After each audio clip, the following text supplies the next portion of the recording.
donde tarde o temprano todos somos protagonistas. Muy buenas noches, allá en Campeche, en donde, bueno, el agua está haciendo verdaderos estragos, así que desde aquí les enviamos nuestra solidaridad y yo supongo que habrá alguna comunicación intergubernamental y, de ser necesario, obviamente estoy segura que cuentan con el gobierno de Quintana Roo. También muchísimas gracias a quienes nos hacen favor de vernos allá en Yucatán, en donde también, bueno, pues ya viene el mal tiempo. Por fortuna aquí en Quintana Roo, gracias por sintonizarnos, pues estamos de maravilla, el tiempo está muy bien. Por lo que hemos aprovechado para invitar a médicos especialistas en diversas ramas. Trataremos de hacer una geografía de la enfermedad.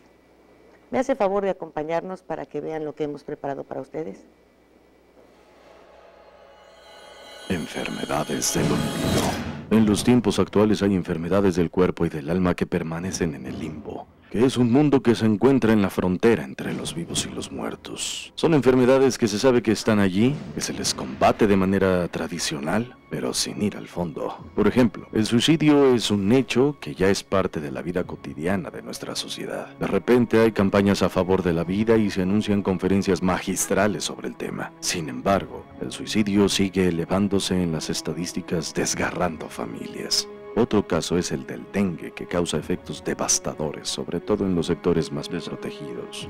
Se hacen campañas para prevenir su transmisión. Las autoridades sanitarias realizan tareas de urgencia, donde la enfermedad hace estragos, pero el dengue es una enfermedad recurrente. Recientemente, en una de sus reflexiones, Fidel Castro, al referirse a las acciones de Estados Unidos para destruir al régimen político de Cuba, lanzó una acusación que ha pasado inadvertida, pero que habla del origen perverso de muchas enfermedades. Castro hizo esta dura y hasta ahora no desmentida denuncia.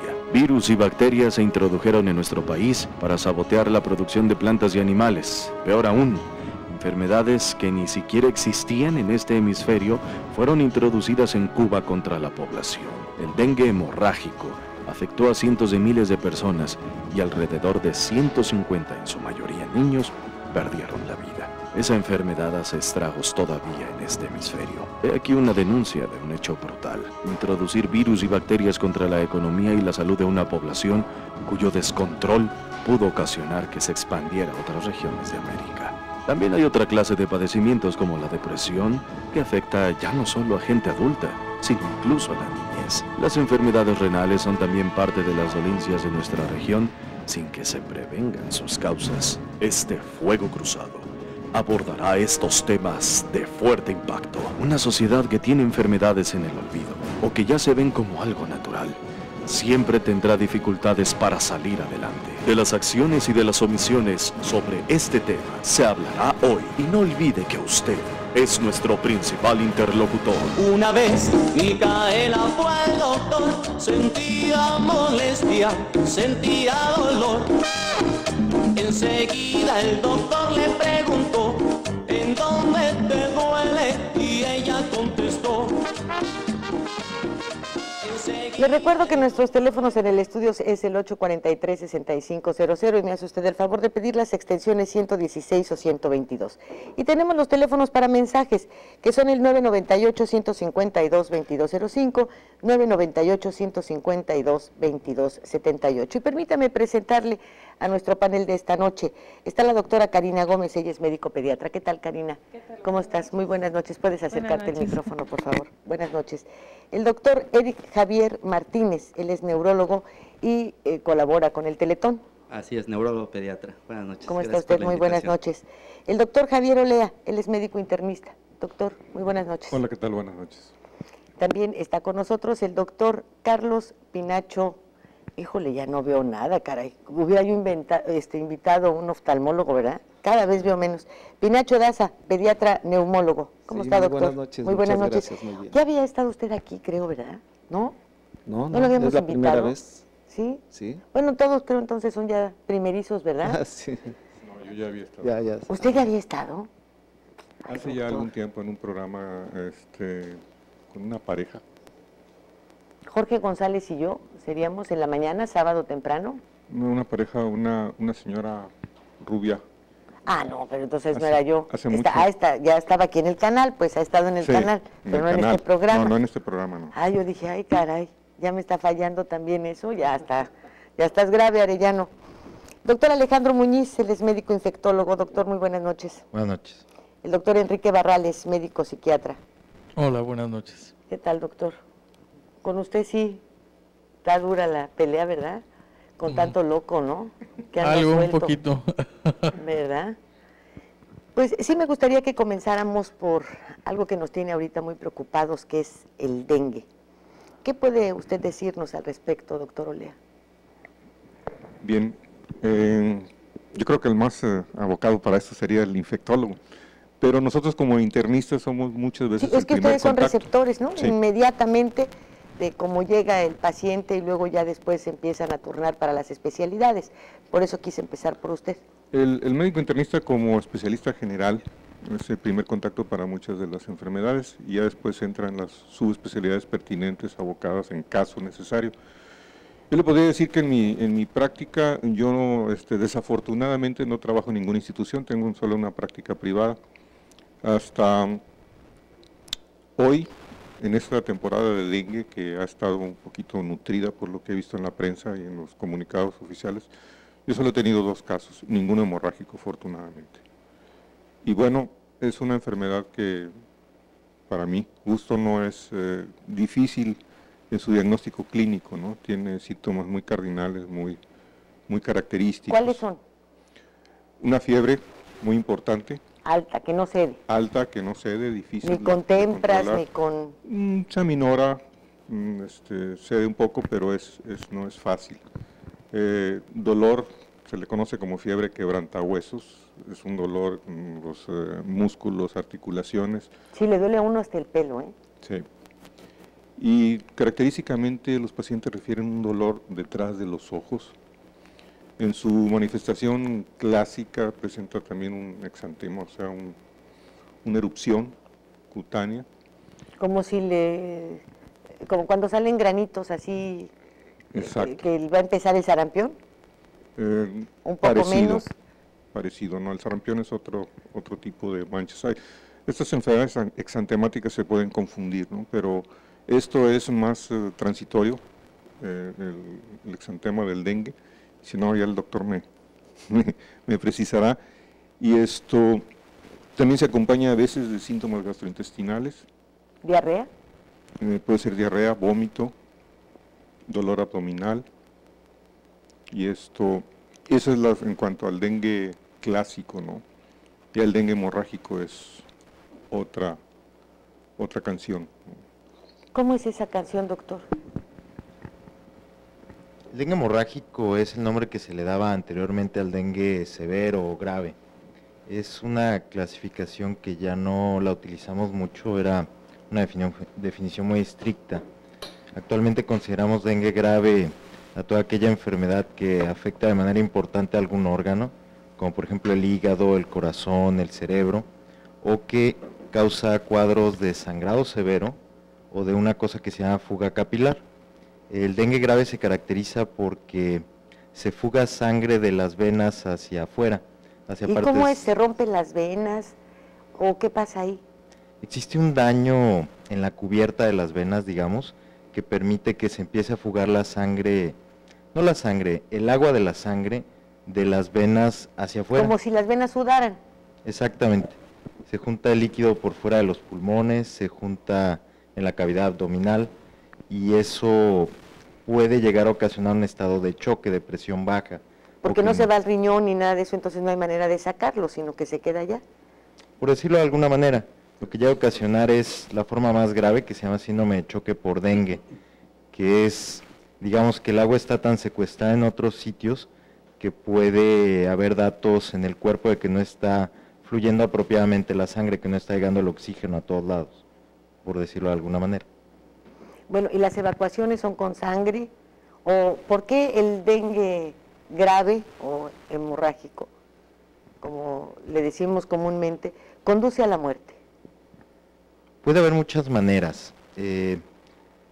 Si una persona con dengue, el dengue baja las células de la sangre que cierran las heridas y eso puede llevar a sangrados a muchos niveles. Puede haber sangrado en la popó, en la pipí, puede haber sangrados hacia la piel. Estos sangrados, si son muy graves, pueden conducir por sí mismos a la muerte. El virus puede en algunas ocasiones ingresar al cerebro y dar cuadros severos de crisis convulsivas que pueden también llevar a la muerte, y el estado de fuga del agua de las venas hacia afuera, puede haber tanta fuga que se queden las venas con muy poca agua, por decirlo de alguna manera. Esto baja la presión arterial del paciente y puede conducir a estados que pueden llevar a la muerte por la poca presión que hay en las venas. Se llama estado de choque. Una vez que le pica a uno el mosco, ¿cuánto tiempo transcurre para poder sanar de un dengue normal, doctor? Para poder sanar. De un dengue normal.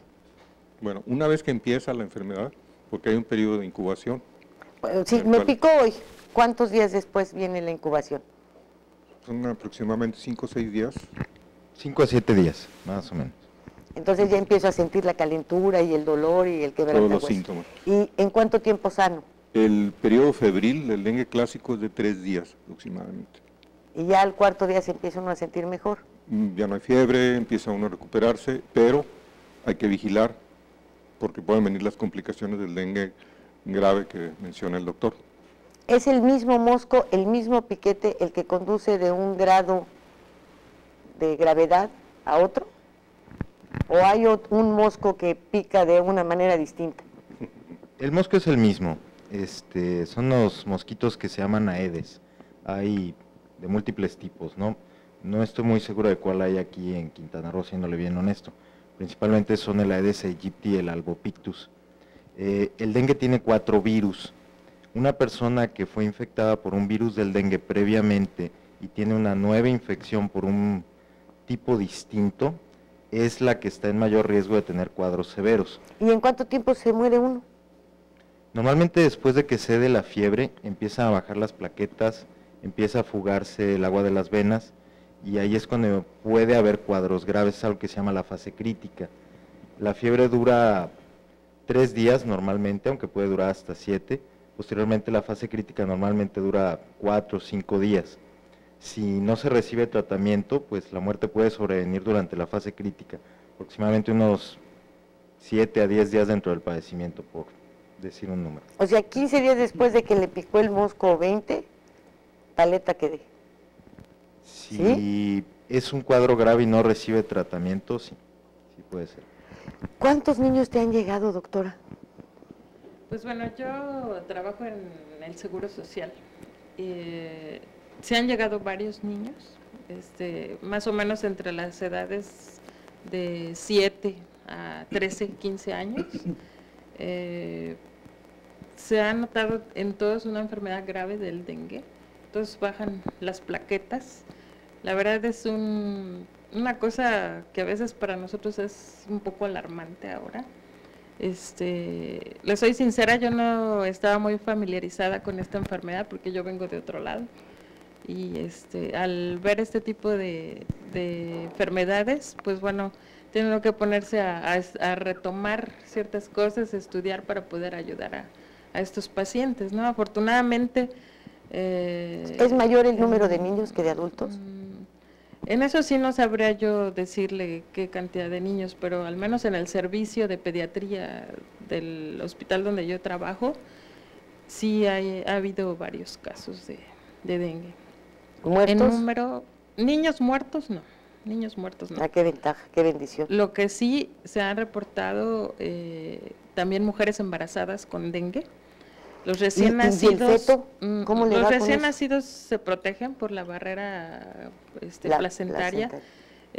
No ha habido ninguna manifestación. Realmente no hay muchos estudios acerca de los recién nacidos con dengue. No hemos visto ninguno. Bueno, yo no he visto ningún caso. ¿Y es en diferentes etapas de gestación que se han presentado? Sí, en diferentes etapas de gestación, pero las madres sí han tenido la enfermedad y hasta donde yo sé, ha habido ahí donde yo trabajo 2 muertes maternas por dengue. O sea, a nosotros nos comentaron que había una alarma epidemiológica por esta enfermedad. De hecho, fueron a documentarnos, a a ver de qué forma se estaban tratando los pacientes, pues para evitar todo este tipo de complicaciones, ¿no? Bueno, dice hemos el visto doctor. que hacen fumigaciones en diferentes municipios y tal, pero para evitar esto, ¿qué hay que hacer? ¿Limpieza absoluta? ¿Poner RAID o qué hacemos para protegernos, para formar alguna barrera? ¿Nada?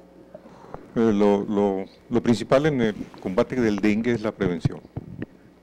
Y la prevención está en eso, en lo que las autoridades sanitarias han publicitado, la descacharrización, el reporte de los casos de dengue que cada uno de los médicos tenga para hacer una labor de medicina sanitaria alrededor de esa casa o de esa persona. O sea, en el sentido de intensificar la descacharrización en ese lugar, porque el dengue se transmite por la picadura del mosco. Entonces esa persona lo pudo haber agarrado en Chetumal, pero si vive en la Supermanzana 24, los que están en riesgo son los que están alrededor, que le vaya a picar un mosco a esa persona y vaya a picarle. En los hospitales yo he visto los públicos, los pabellones, ¿no?, de los pacientes que tienen dengue. Exactamente. Se les pone un pabellón para evitar que llegue un mosco, los pique y vaya a contaminar a otro, paciente. porque pues imagínense en un hospital, ¿no?, un paciente con dengue, y como aquí, ¿no?, que los moscos entran hasta el quirófano. No me diga, ¿es cierto eso? ¿O cierto? Bueno. El quirófano no creo, no, por el aire acondicionado yo creo. Yo Se tengo quedan muchos años helados, en ¿no? Cancún y he visto hasta moscas en los quirófanos, pero hace Qué muchos barbaridad. años, ¿no? Sí, eso sí. Ya actualmente han mejorado mucho las No, pues condiciones. antes teníamos cucarachas voladoras, Sí, unos cucarachones. pero es difícil controlar aún con el aire acondicionado, yo creo que el ingreso de moscos, ¿no?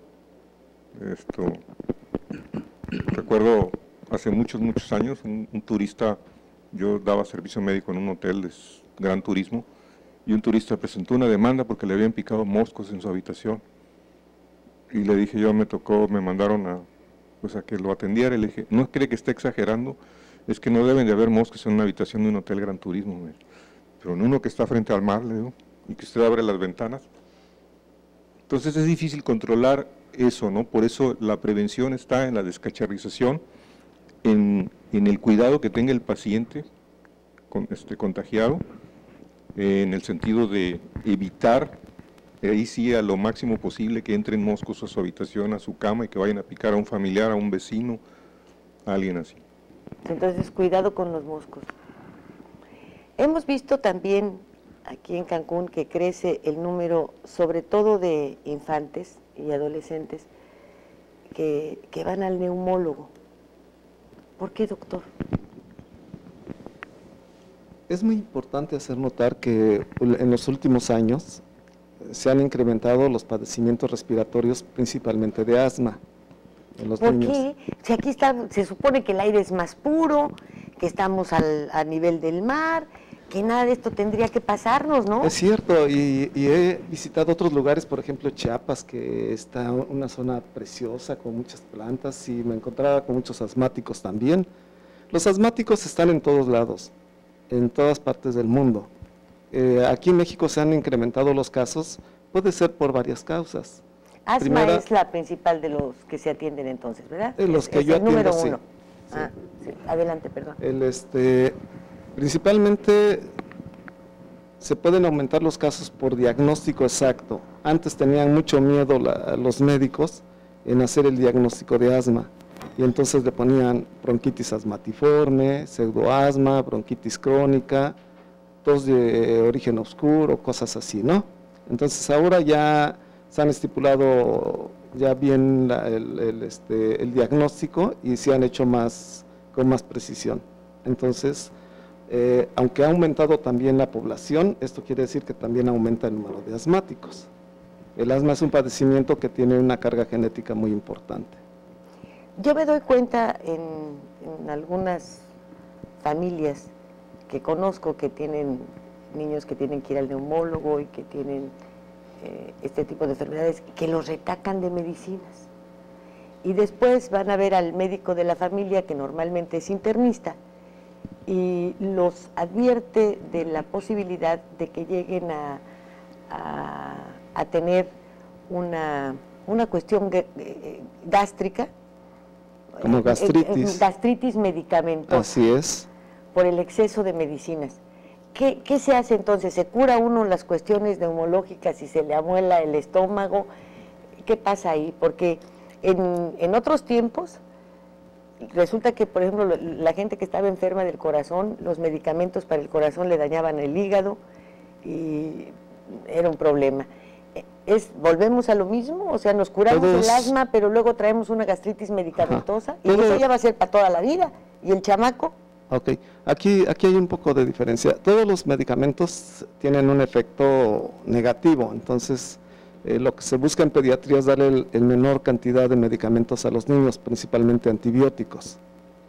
Segundo, en el asma el tratamiento es más con sustancias inhalables, que las sustancias que ya vienen en dosis medida son microdosis. No pueden jalar aire, ¿no? Sí, pero con esto se evita darles medicamentos que antes se les daba, por ejemplo, salbutamol tomado o esteroides tomados. Ahora se utilizan la mayor parte del tratamiento es inhalado. Y con esto se evita en gran medida el que tome medicamentos. ¿Y cómo andamos de tuberculosis y esas cosas? La tuberculosis es un padecimiento que ha existido desde hace muchos años, que tiene repuntes anuales, que no lo hemos erradicado, ¿verdad? No se van a erradicar, no. ¿Y es contagiosa la tuberculosis? Claro que sí, la tuberculosis es contagiosa. Si yo ves un tuberculoso, ¿me quedo también tuberculosa? Tiene que ver mucho si la persona tiene su vacuna, si ya tiene sus defensas en contra de la tuberculosis. Por ejemplo, nosotros atendemos un paciente tuberculoso y no por eso ya vamos a estar tuberculosos. Tiene que ver si esa persona... Si comen en el mismo plato con la posibilidad es mayor. Por ejemplo, las personas que tosen y escupen en el suelo, esas partículas que se van desprendiendo pueden llevar a la micobacteria y ser respirada por otra persona y se contagia de esa forma. O que tosa y no se cubra la boca, que es muy común que lo veamos, ¿no? Esta forma es de lo más común que contagian las enfermedades de las vías respiratorias en general. La persona que estornuda y hasta piensa que si estornuda de lado, el virus se va a agarrar como especie de chanfle y va a pegarse se va a golpear en la pared y se va a morir, y no es cierto. Ya se ha determinado una distancia más o menos como de 3 a 6 metros de donde una persona en un lugar donde no hay mucho flujo de aire puede contagiar a las demás personas con un solo estornudo o con que tosa. Sin embargo, las personas actualmente no lo hacen. Con las campañas que se derivaron a partir del hecho de que vino el H1N1, nos benefició bastante porque ahora las personas tosían sobre su brazo, sobre el ángulo de su brazo o jalando su ropa, y con eso ha disminuido mucho. Y lavarse las manos. Muchas personas estornudan sobre su mano y luego saludan a los demás o agarran el picaporte de la puerta y contaminan todo. Entonces, la educación es muy importante para la prevención. La prevención es la madre de todos los tratamientos en toda la medicina. Si no vamos a prevenir, tenemos que dar tratamientos, curarlos. Y entonces hay un desgaste de medicamentos, lesiones al organismo, lesiones económicas muy serias. Entonces, la prevención es lo que debemos de darle a nuestra población para que disminuyan todas las enfermedades. ¿Me hace el favor de acompañarnos al corte? Enseguida volvemos ahora con las especialidades que nos faltan. Gracias.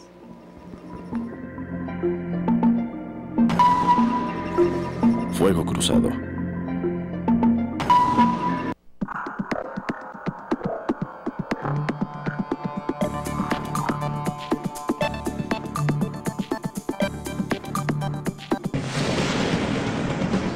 Todo el poder de la noticia en tus manos. Ahora, Macronews Móvil.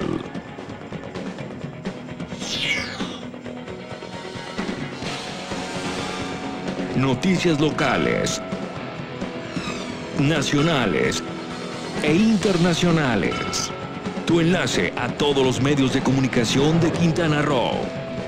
Macronews Móvil. Cuando todo está en orden, se percibe la tranquilidad. Es momento de realizar un balance, en el que puedes garantizar el bienestar futuro de tu familia. Acude a la Notaría 64, ahí te darán atención personalizada. Haz tu cita y llama a los teléfonos 998-208-9027 o al 998-802-2000. Después de esta cita tendrás muy felices sueños. Es más bello vivir cantando.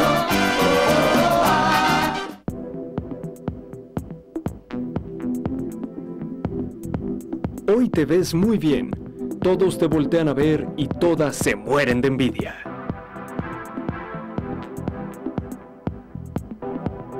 Tu secreto, Scissors, centro de belleza y alta peluquería.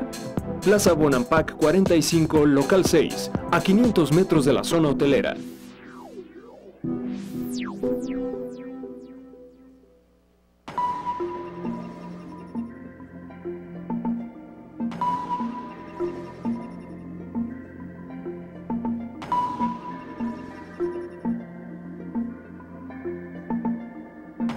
¿Cómo se previene usted del dengue? Pues más que nada que se protejan, que usan repelentes y que usen igual pabellones para protección, mayor protección. Limpiando la casa, el patio, no dejando cacharros para que se llene de agua, manteniendo sin maleza. A llevar al centro de salud. Porque lo pueden curar. Tenemos que estar checándonos constantemente, porque ahorita con las lluvias que hubo, pues hay mucho mosquito. Pues manteniendo limpia mi casa, el patio, o sea, manteniendo todo en orden. Las plantas que están en agua, pues tratar de no tenerlas dentro de la casa. Y bueno, en los centros de salud para que nos den los sobrecitos esos que se tienen que poner en los tanques y eso que tenemos en casa para almacenamiento. Yo tuve dengue hace como 3 años y pues fui al médico, me atendieron, estuve creo que en cuarentena 2 semanas, no fue cuarentena, o sea, estuve aislada 2 semanas y ya, o sea, me dieron medicinas y todo. Me dice que fue por la acumulación de agua, porque en mi calle había demasiados hoyos, entonces y no, a la hora de llover pues se llenan y nadie va y esa salubridad no hace lo que tiene que hacer, entonces por eso se disparó el dengue en esa época, pero igual ahorita sigue habiendo dengue. Una vez Micaela fue al doctor, sentía molestia, sentía dolor. Enseguida el doctor le preguntó, ¿en dónde te duele? Y ella contestó. Doctor, ¿cuántas cuestiones en el hospital en donde usted está se tratan por problemas neurológicos y cuántas son por secuelas de accidentes y de malformaciones de otro tipo? Sí, yo laboro en el CRID Quintana Roo. Digamos que un 90% de lo que se atiende en la fundación son por secuelas a nivel neurológico. Tenemos 3 clínicas. Está la clínica A, que es la clínica de lesión cerebral y parálisis cerebral infantil, que ahí pueden tener secuelas neurológicas como epilepsia, puede haber trastornos de conducta, trastornos del sueño, trastornos de movimiento, espasticidad que requieren tratamiento obviamente neurológico. Está la clínica B, en donde también hay enfermedades neuromusculares que también requieren un seguimiento y un diagnóstico neurológico. Y está la clínica C, que son niños pequeños, menores de 5 años de edad, que estos niños cursaron, las madres con algún antecedente, ya sea de hipertensión, cursaron con prematurez los bebés, o algo que haya alterado la homeostasis del embarazo, para que el bebé pueda nacer con alguna discapacidad, ya sea neurológica o de otra índole. Hay niños también con alto riesgo neurológico, que por definición son niños sanos, pero que tienen algún riesgo neurológico al haber nacido con factores de riesgo como prematurez, ictericia, asfixia, pero que finalmente también se les tiene que dar algún seguimiento neurológico. Lo más grueso ahí en el CRID y a nivel privado que se atiende con mucha más frecuencia, por mucho, es epilepsia. Aquí también, en el estado, en Quintana Roo. Sí, en el estado de Quintana Roo, en México y a nivel mundial. La Porque epilepsia, fíjese que, por ejemplo, el sector salud no nos ha enviado jamás, incluso como apoyo, cuáles son los auxilios para un epiléptico, porque sus convulsiones, por ejemplo, bueno, en principio causan alarma. Uno ve un epiléptico cómo empieza a sacudirse y no sabe si hay que agarrarle la lengua, si hay que qué hacer con él. Y no hemos visto que nos den campañas de información, sobre todo si me dice usted que en un hospital como el CRIT, ese es uno de los factores más importantes, ¿no? Sí, claro. ¿O por qué ustedes mismos no lo hacen? ¿Por qué nunca han hecho con dibujos y recurrir a los medios de comunicación para decir, oiga, apóyenos con esto, para que si la gente pues ve un epiléptico no se espante, se haga para atrás y esté esperando una ambulancia, sino que pueda darle unos primeros auxilios que sean importantes, ¿no? Finalmente, a lo mejor en los medios sí falta ese tipo de información, más sin embargo en hospitales sí se llegan a dar las pláticas, dentro del mismo CRIT se llegan a dar las pláticas, se llegan a hacer pláticas a padres de familia e inclusive con pacientes epilépticos y personas que no tienen algún familiar epiléptico para que sepan qué hacer durante una crisis. Y precisamente lo que decía usted, de que es muy alarmante, muy abrupta una crisis convulsiva, pero la primera medida ante una convulsión es conservar la calma. Ese es el primer paso, porque ese paso nos va a permitir qué hacer secundariamente, cuándo llevar a un paciente al hospital, y nos va a permitir actuar. Conservar la calma, primer paso. Observar la crisis. Mientras que estamos observando la crisis, hay que poner al paciente de lado. Algo que está prohibido es meter objetos, meter dedos, porque puede o fracturar los dientes del paciente y broncoaspirarlos, y irse a vías respiratorias, o inclusive ha existido la amputación de dedos, porque los músculos maceteros son músculos muy poderosos y pueden amputar el dedo. Finalmente el paciente está inconsciente y no sabe lo que está haciendo y puede finalmente morder y arrancar y amputar el dedo, que ha llegado a suceder, que es una práctica que no se debe de hacer. Otra práctica que no se debe hacer es meter un trapo, porque el paciente tiene algo que se llama cialorrea, que está babeando, está salivando, y ese mismo trapo puede obstruir la vía respiratoria. Si el paciente está convulsionando por 5 minutos o más de 5 minutos, lo más indicado sería acudir a una unidad médica, porque la única forma en que se pueda parar una crisis es aplicando un medicamento, como el diazepam. Pues yo creo que en torno a esto que usted nos dice hay una gran ignorancia, porque yo recuerdo que iba en secundaria y teníamos una compañera que viajaba con nosotros en el autobús, y su comportamiento era totalmente normal, hasta que un día le da un ataque de epilepsia. Ella iba del lado de la ventanilla, yo del pasillo, y me caen las piernas, y se lo juro que no dormí en un mes, y cuando lograba dormir despertaba aterrada, porque pues tuve la cabeza aquí, y bueno, era un gritadero de muchachas aquello, espantoso, y nunca supimos qué hacer con ella. Y bueno, por poco el camión choca y se iba a venir una tragedia. Pero la veíamos desenvolverse normalmente. Nunca sus padres fueron a la escuela a decir, tiene epilepsia, le puede dar un ataque. Y después he visto que también en los adultos sucede, sobre todo en los transportes públicos, en los metros, en el camión, en el taxista, y nadie sabe qué hacer con ellos. Porque no hay una placa. Los diabéticos acá se ponen, soy diabético y este es mi tipo de sangre. ¿Por qué un epiléptico no? ¿Qué pasa? ¿Estamos haciendo como los niños con capacidades diferentes que se esconden? ¿Les da vergüenza? Sí, desgraciadamente la epilepsia se ha mantenido en sombras y por muchos años. Inclusive en los años 70 en Estados Unidos prohibían la entrada de un paciente epiléptico a algún centro comercial, a restaurantes. Hoy en día hay países que llegan a prohibir o que es motivo de anulación de matrimonio el que uno de los cónyuges sea epiléptico. Desgraciadamente la epilepsia está muy estigmatizada.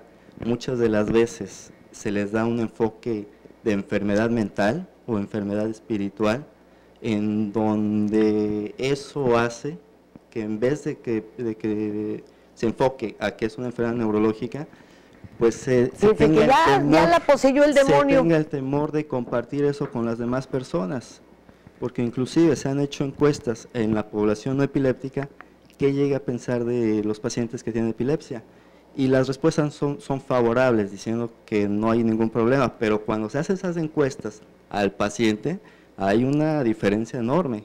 Se ve que sí son estigmatizados, se ve que sí son relegados y obviamente tratados de una forma diferente. Tanto en el núcleo familiar como en su entorno. Claro, el núcleo familiar. Por eso es muy se quedan importante. calladotes y Claro, ojalá que no me claro, dé, ¿no? claro. Oiga, ¿y no es una angustia permanente eso?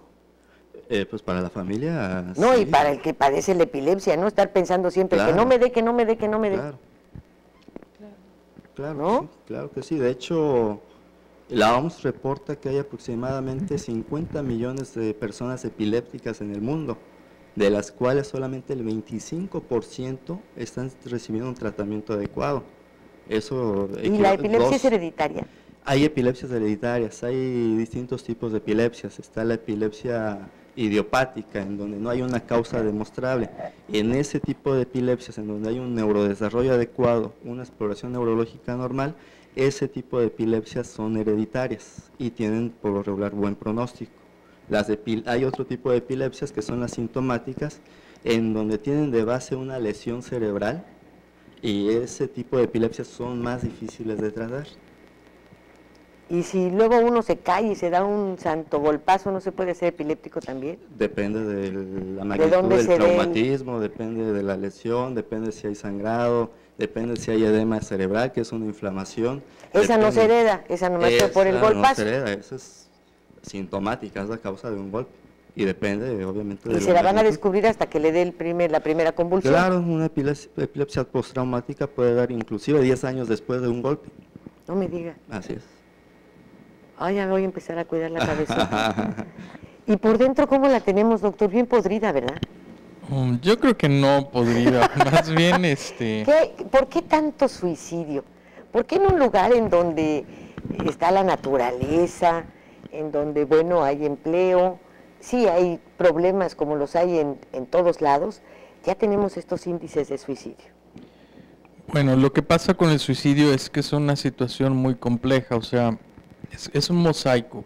Con esto quiero decir que no hay un patrón característico de cuáles son las personas que van a tender a tener suicidio o mayor riesgo.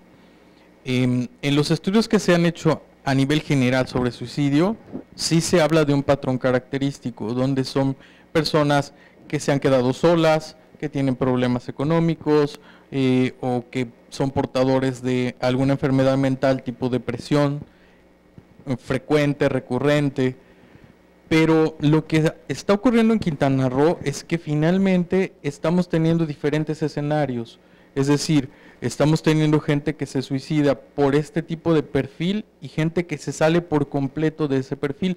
Por eso es que Quintana Roo es más difícil el poder determinar cuáles son las vías, más bien son muchas las vías las de la prevención para evitar que este problema siga aumentando. Hay aspectos culturales, esto lo sabemos, todas las regiones que tienen un origen maya tienen mayor probabilidad de llegar hasta el suicidio, y son cosas, pero no nada más tenemos población de origen maya que se suicida, entonces es muy complejo, ¿no? Aquí es difícil entonces ubicar el porqué de estas características, aunque también influye la situación económica, me supongo. Sí, por supuesto, porque... Y en los jóvenes y en los prácticamente niños, adolescentes, que están optando por el suicidio. Sí, lo que pasa es que la situación económica que comentaba sí es muy importante, porque la enfermedad que más nos causa un riesgo alto a suicidio es la depresión.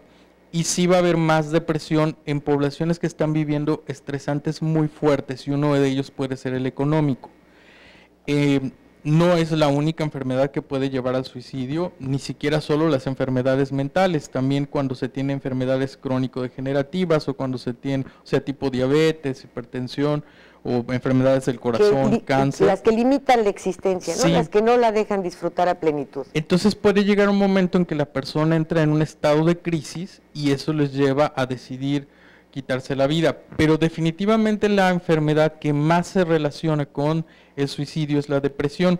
Entonces, en esto sí podríamos enfocarnos, de hecho es en lo que se trata de hacer el camino de las campañas de prevención, es el detectar las personas que están en más riesgo, personas que empiezan a estar con cambios de conducta, que están muy callados, que se empiezan a despedir, que regalan sus cosas, que hacen como rituales de despedida, un cambio en su patrón característico como es en adolescentes o en niños, que empiecen a bajar de calificaciones, y que no le encuentren otra razón, o franca tristeza, francamente desgano, apatía, pérdida de interés por las cosas que normalmente sí les causaban interés, pues son quienes debemos tener la alarma, y es en donde la gente que estamos en salud mental hacemos mucho énfasis, ¿no? En que no tener miedo a preguntarle, ¿te sientes triste? ¿Llevas muchos días sintiéndote triste?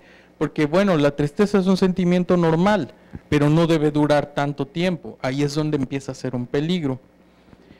O incluso preguntar, ¿has pensado en matarte? Sí, por supuesto. Así de plano preguntar, ¿no? Así sí, porque muchas veces se tiene el miedo de que si lo preguntamos le estamos induciendo una idea. La realidad es que quien no ha pensado va a decir no, o sea, no, me siento mal, pero no me quiero morir.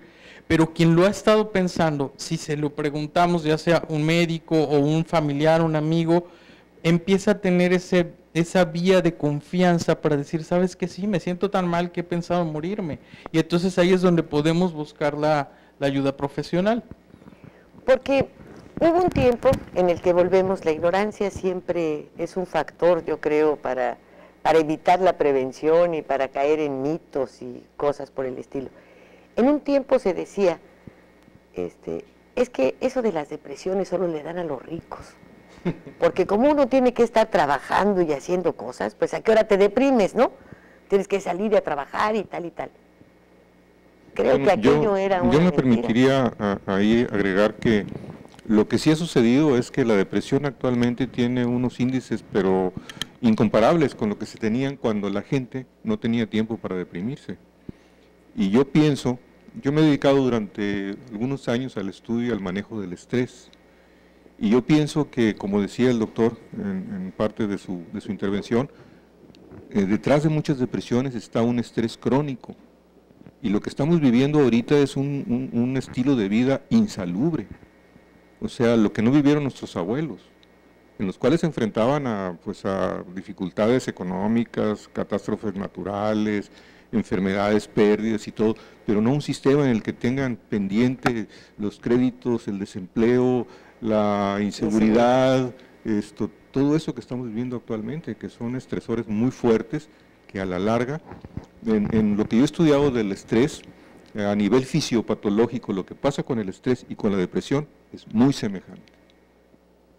Ahora, algo muy importante es no olvidarnos que finalmente la depresión es una enfermedad que sí se influye por las cuestiones sociales, y por eso es que en las comunidades o sociedades que tienen más estrés va a haber más depresión, pero que finalmente es una enfermedad que involucra una parte de la función mental que nos hace ser seres humanos, que es esta capacidad que tenemos para las emociones, para percibirlas, expresarlas, sentirlas, y por lo mismo ha acompañado a la humanidad desde que el hombre es hombre. Siempre ha existido depresión.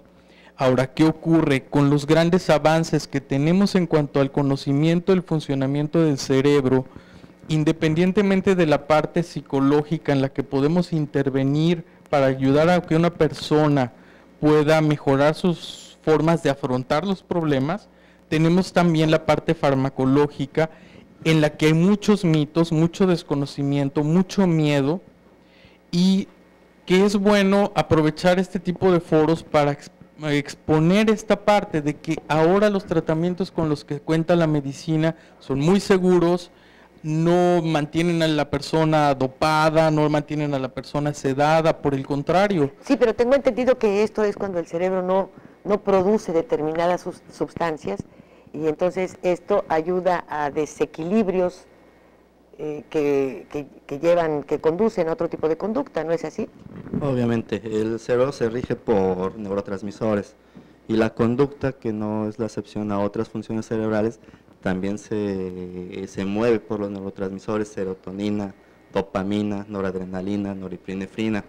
Otro punto importante que es de la depresión, sobre todo en niños, es que a veces los niños no va a ser el clásico paciente deprimido que va a estar llorando, que va a estar triste todo el tiempo. A veces un niño deprimido se puede manifestar de una forma distinta. A veces puede ser un niño agresivo, el niño que nadie quiere porque está molestando a los demás, que interrumpe. Y finalmente, en ocasiones, esos son gritos de ayuda, porque un niño a veces no va a decir, ¿sabes qué? Ayúdame, estoy deprimido.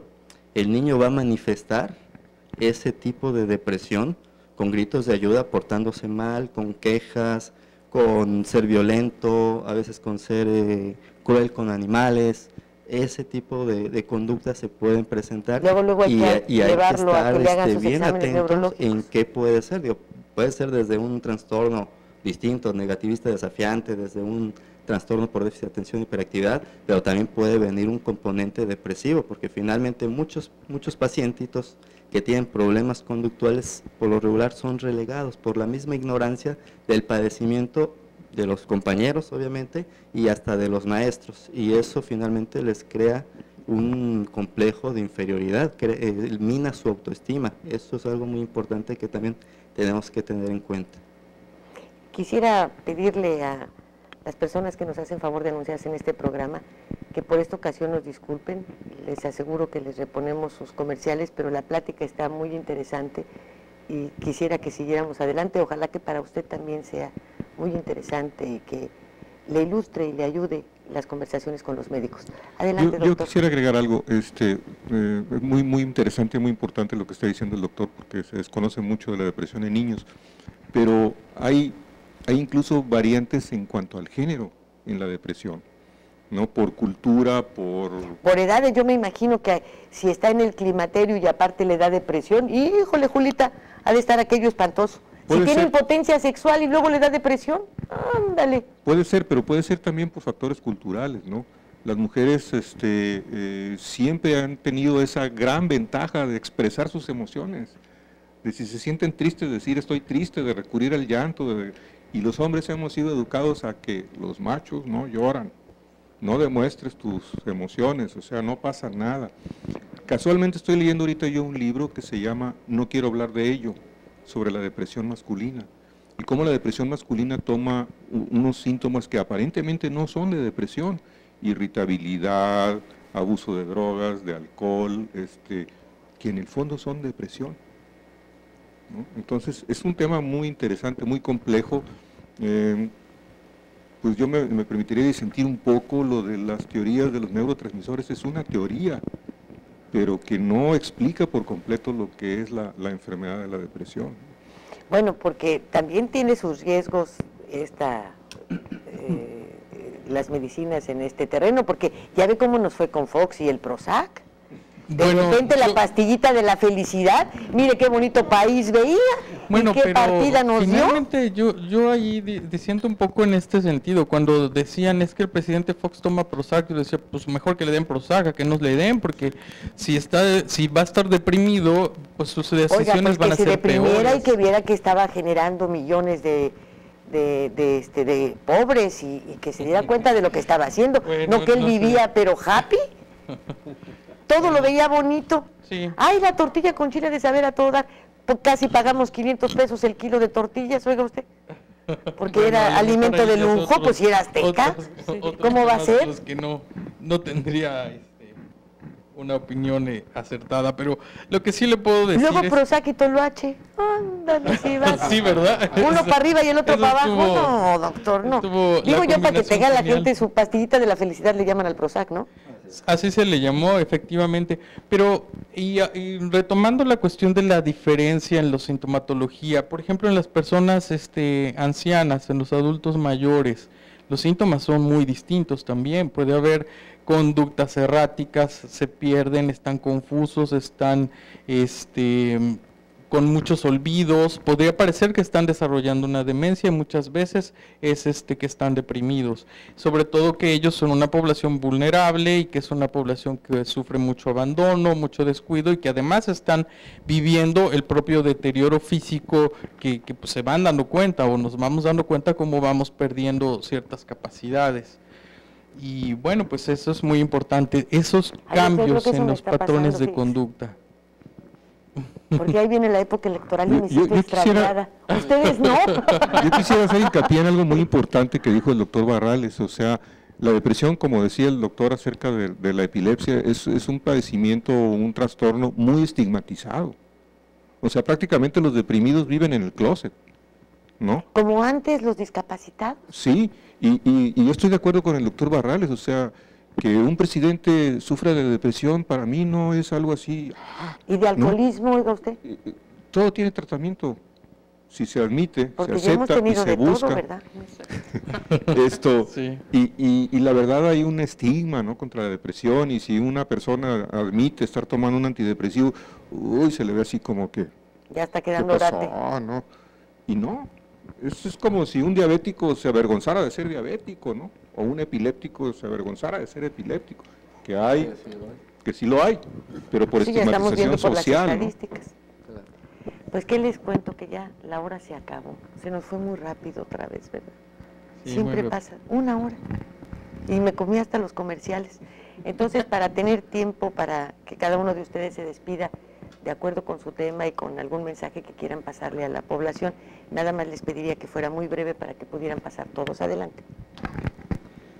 Yo lo que le recomendaría a la población es, primero, que todos los niños cumplan con su cartilla de vacunación, principalmente en las que corresponden a los problemas respiratorios, que es la vacuna de neumococo y la de la influenza, que la de la influenza ya sabe que se pone a partir de los 6 meses. Entonces, con esto nos ha dado muy buenos resultados, porque ya no existen tantos niños enfermos en las guarderías, en las escuelas. Se detienen mucho las epidemias, y ¿verdad? ya no se ha visto mucha la neumonía por neumococo. Doctor. Bueno, hablando un poco de dengue, yo nomás quisiera decirle a las personas, la mortalidad del dengue es en realidad muy baja. No porque alguien le dé dengue significa que se va a morir o que va a pasar algo malo.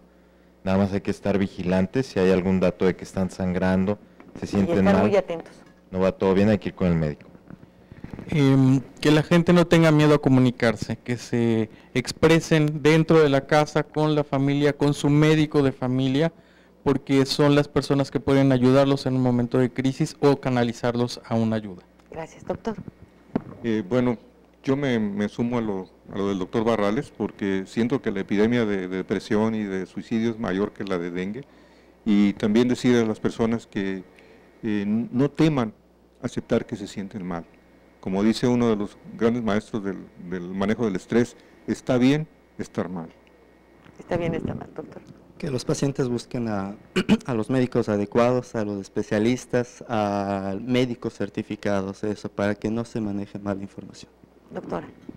Pues igual que la gente tenga presente sus medidas preventivas, que se acerquen a su médico de cabecera para preguntar todas sus dudas y pues no dejen para mañana lo que pueden hacer hoy. Muchísimas gracias por estar en este programa, les agradezco, les Gracias. agradecemos todo su Gracias. tiempo y toda su valiosa información. Muchísimas gracias a usted que nos hace el favor de vernos todos los viernes a las 10 de la noche en su canal peninsular. Muy buenas noches, hasta mañana.